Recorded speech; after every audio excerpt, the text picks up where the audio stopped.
sí entiendo. Alejandro, ¿qué te parece a ti la noción junguiana de inconsciente colectivo? Si la aceptas sería como extender el concepto de árbol genealógico a todo el conjunto presente, pasado y quizá futuro de la humanidad. Muy buena pregunta. Yo digo que hay un inconsciente individual. Hay un inconsciente familiar, no solo colectivo. Tú estás unido por un lazo. Yo cuento en uno de estos libros cómo yo no veía a mi madre y a los 50 años supe que se estaba muriendo. Cuento la carta, creo en la danza de la realidad. Eso me pasó. Descubrí que había una unión, cuando tú en un árbol, cuando tú en una terapia produces un cambio, toda tu familia se inquieta y comienza a cambiar. Hay un inconsciente familiar, hay un inconsciente social, hay un inconsciente colectivo, claro que lo hay. Hay un inconsciente histórico, conoces toda la historia. Incluso cósmico. Hay un inconsciente cósmico. Y debajo de todo eso está ese ser, esa cosa impensable que llamamos Dios, esa energía que no sabemos qué es, esa es nuestra base. Y hasta allí podemos llegar. Sí. Tú coincides con Freud en reconocer que existe la necesidad de matar al padre. Pero añades que hay que matarlo de forma inteligente, con lucidez y sin rencor. Sí, no solo eso. Es decir, no hay que matar al padre, sino que hay que absorberlo. Porque matar al padre es un delirio de Freud. Como la castración femenina es un delirio de Freud. Dice, la mujer tiene un complejo de castración, le falta un pene. Pero no, la mujer no necesita, tiene una vagina. Ella puede tener un complejo de cerrada, que cosa en su sexo. Tiene un complejo de que la encierre. Pero el complejo de castración es un delirio de Freud. Como asesinar al padre es un delirio de Freud de 1900. Al padre hay que entrar en el padre y comprenderlo y absorberlo. En una película al final de Los Hijos del Topo, que no la he filmado, ojalá un día la filme, el hijo que tanto se ha batallado con el padre, al final él se realiza y el padre se hace chiquito y entra en su corazón. A mi hija le dije, crece.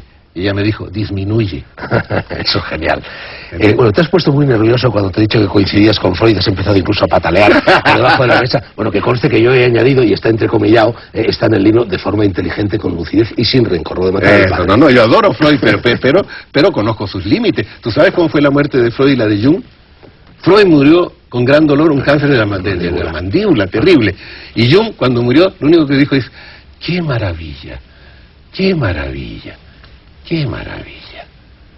Por eso yo prefiero a Jung. Bueno, entre otras cosas porque Jung le había anunciado ese cáncer décadas antes. Así es. Cuando rompieron prácticamente Freud y Jung. Bueno, una pregunta paralela del padre se referiría al ego. Tú también dices que el ego es necesario, como la cáscara lo es a la clara y a la yema del huevo. Que no hay que matar al ego, que eso son locuras de gurú. Pero por otra parte, también reconoces que tú tenías antes un ego formidable. ¿Qué hiciste para disolverlo? Una doble pregunta. Mira, en el tarot, yo no sé si puede ver la cámara, el mat. ¿Lo ves? Sí. Entonces él tiene un perrito que lo sigue. El mat es el ser esencial. Y el perrito es el ego. Y el perrito está siguiendo, apoyando sus patitas entre el sexo y el ano en el perineo, que se llama el chakra muladhara, donde viene toda la fuerza energética. Y lo sigue y lo apoya. El ego. El ego te sigue, el ego infantil. Si el perro fuera adelante, sería un ciego sería un ciego. El niño no debe dirigir tu vida. El ego es el niño, no debe dirigir tu vida. Pero tú tampoco lo tienes que matar, echar el ego, matar el ego. Sino que tienes que decir, mira, pliégate ante la esencia, obedece, aprende a obedecer. Querer, osar, poder, callar, obedecer. Identidad adquirida que está al servicio de la esencia, el ego, dices. Pero también añades que es ahí, en el ego, en esa identidad adquirida, donde se acusan más los traumas y los golpes de la existencia. Claro, mira, sí, el ego es una ilusión. Todos nuestros traumas son una ilusión, porque en la base estamos vivos, y si estamos vivos estamos sanos.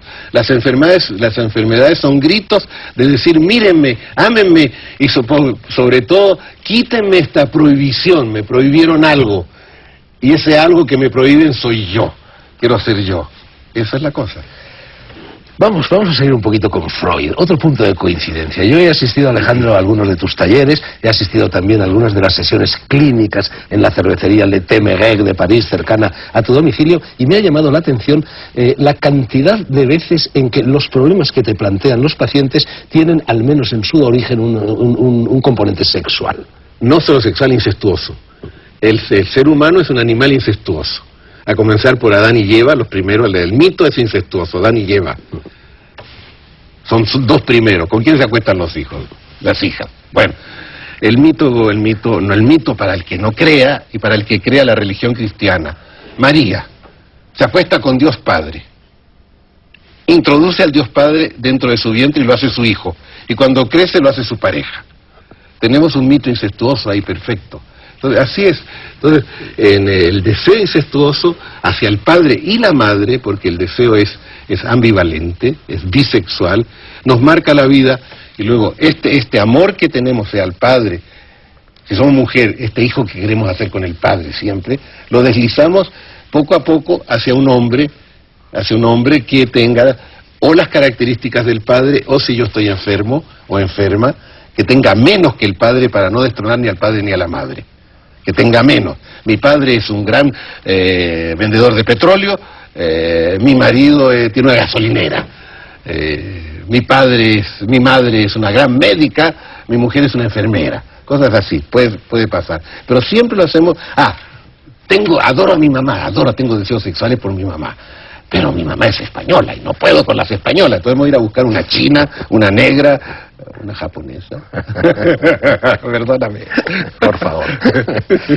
La gente cree que primero se es niño, luego se deja de ser niño y se convierte en adolescente, se deja de ser adolescente y se convierte en un joven, y sin embargo tú dices que no, que el niño queda, que el adolescente queda, que el joven queda, que el adulto queda, que cuando llegamos a la muerte lo hacemos con todas nuestras edades al mismo tiempo. Muchas gracias, porque tú tienes la imagen del candelabro judío, que tiene 7 o 9 ramas, en el fondo son 9, ¿no? Tienes 9 ramas aquí, ya. Entonces, esta es la central. Entonces, el niño no lo cortas, sino lo sigues teniendo y pasas a la otra rama. Después pasas a la otra rama, pasas a la otra rama.